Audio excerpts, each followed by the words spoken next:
An updated Star Citizen roadmap up last week. I know you have been a lazy bum and haven't bothered to look into it like me. So let's take a look right now. Go. Ladies and gentlemen, welcome back. I am Montoya. The updated roadmap is out. Some very interesting things added to it. As always, and as we can expect, 3.5. Green check marks all the way down. It is currently in PTU. I have not been into 3.5.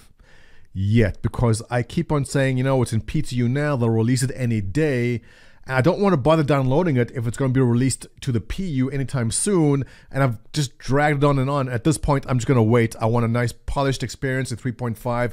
Watching everyone else play is amazing. It looks spectacular, but as you can see, green check marks all the way down.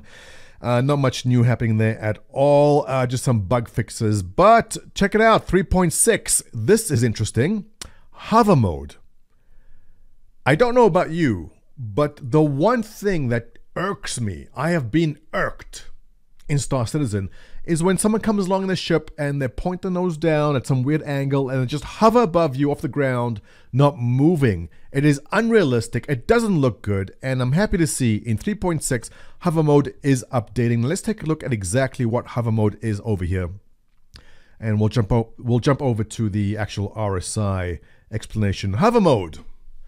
Hover mode will vastly improve the behavior of ships at low speeds in gravity and atmosphere. Players will be able to manually control the state of VTOL thrusters as the ships enter a special mode in which players must focus on balancing the ship as it hovers. Oh, interesting. This will make hovering more realistic and add depth to the atmospheric flight gameplay. Yes, I am very, very excited and happy to see that come in. The other big thing in 3.6 I've mentioned several times, the Origin 890 jump, my personal favorite ship, which I have on buyback. I still have to buy it back, but I strongly suspect it will be my home away from home as always. Now let's go to the new and exciting things. 3.9 was added. A big thank you as always to Odysseus 1992 for this roadmap, and yes, very, very exciting. 3.9 making its way into the roadmap. 2 new mission givers, Lisa Gibbs, Devin Batista. That's not really that important. The most important part in all of this, Crusader and the new landing zone. Let's go take a closer look at that. And here we are. You've all seen this before. That big gassy ball that we see almost every single day, Crusader. We will finally have the landing point on it. Now, Crusader itself, or Stanton 2, is a low-mass gas giant that has an atmosphere which is breathable at high altitudes. If you read the lore, which I know you do, you'd know that taking advantage of this, the planet has become home to the military-constructed lattice of inhabitable floating platforms. Now, in the lore, because there's oxygen at that level of atmosphere there, workers are able to produce ships at reduced cost, at least 40% lower cost than anywhere else. That's why the shipyards all exist over there. Now, the platforms proved to be ideal for Crusader, normally since their large-scale commercial transport ships would otherwise need to be built at a much greater cost in space. Once Crusader Industries purchased the planet from UE, these platforms were further expanded upon to suit their production needs and are now used to build massive ships like the Starliner, Starlifter, and Starrunner. Let's take a closer look now at the actual landing zone. And here it is. This is the Orison Landing Zone. With a webbing of eerily beautiful shipyards constructing Crusader ships suspended in mid-atmosphere, Orison is considered by many to be the most picturesque port in the Stanton system.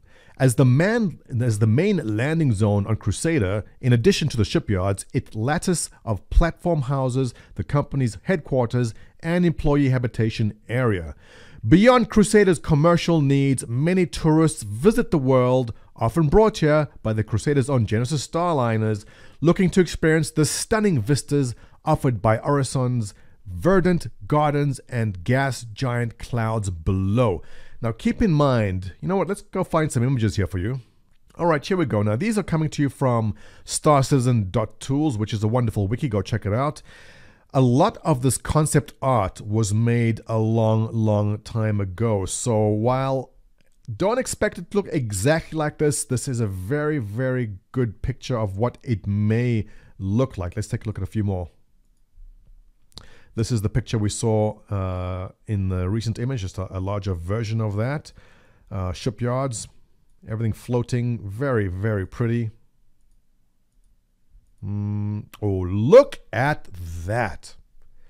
It is just a floating city. It is just unbelievably beautiful from the concept art we see here so far. I can just expect it to be so much better once I actually make it. Now, these images here are very, very old, and you know, as much as I think they will stick to it, don't expect to look exactly the same, but hey, check it out. Can you see the Bengal carrier in the background? There it is, and I can spot an Idris too. It's gonna look spectacular. So very excited to see that coming our way soon. And by soon, I mean Q1 of 2020. Now, there's a couple of small other items in here which will probably get overlooked by most people, but this is actually pretty important. Weapon and item customization. This is what's going to allow you to put on a suppressor or a scope onto your weapon. Very, very important for the gameplay that I'm interested in doing, and I'm looking forward to seeing that. But here's another one which most people might just browse over and ignore, which is server to client actor networking rework.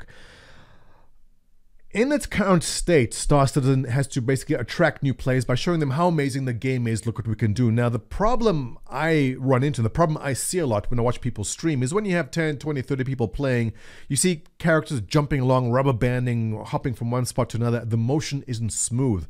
What this is going to do is smoothen that out. Improvements to the downstream part of the actor networking responsible for the communicating actor state from the server to the clients. This will improve the positioning and movement of other players and NPCs on your client, with improved dead reckoning, helping to reduce perceived lag and instances of rubber banding. I am kind of disappointed that this is only coming out in the end of Q1 2020, but most likely I thought this is not the critical thing, and most likely it can wait till just before they start pushing out Squadron 42.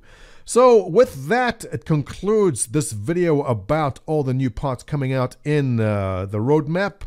Exciting stuff coming our way. Looking forward to 3.5. When that comes out, drop into Discord. We'll be spending every breathable moment playing until we get bored of it again. As always, thumbs up if you enjoyed this video. This video is brought to you by my Patreon backers. Thank you very much, ladies and gentlemen. I will see you in the next one.